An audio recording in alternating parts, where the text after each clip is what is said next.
Did you know that what Jesus came to do was what the law failed to do? Jesus, through grace, successfully accomplished what the law could not do. So we see a woman caught in the act of adultery, right? But then we see another approach now where Jesus came to say, let he who is without sin be the first to cast the first stone. This is another approach of grace, meaning that what changed that woman forever was not because the law, right? The stoning and all those things. No, it's because she knows she deserved judgment. She knows she deserved condemnation, but then she didn't receive condemnation. And that was actually what Jesus came. The only way the law executes its essence is through judgment, is through condemnation.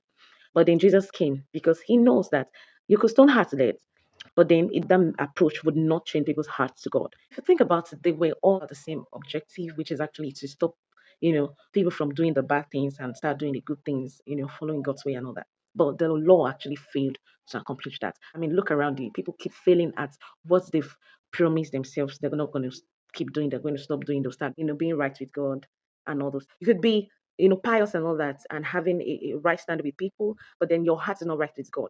What the law failed at is the state of heart. It does not result in a truthful relationship with God. Law pronounces judgment. Law exalts judgment than repentance. Law does not care about repentance. Law does not care about state of heart. Law does not care about progress or process of change. No. The only thing that could accomplish what God wanted was grace.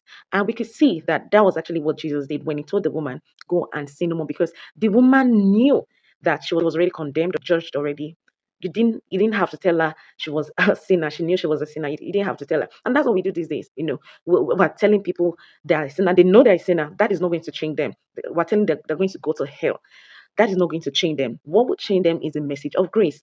When Jesus tells the woman, go and sin no more, and she's like, I do not deserve this. I am loved despite in spite of how I am, what I did, and that changed her. That is grace. That is grace.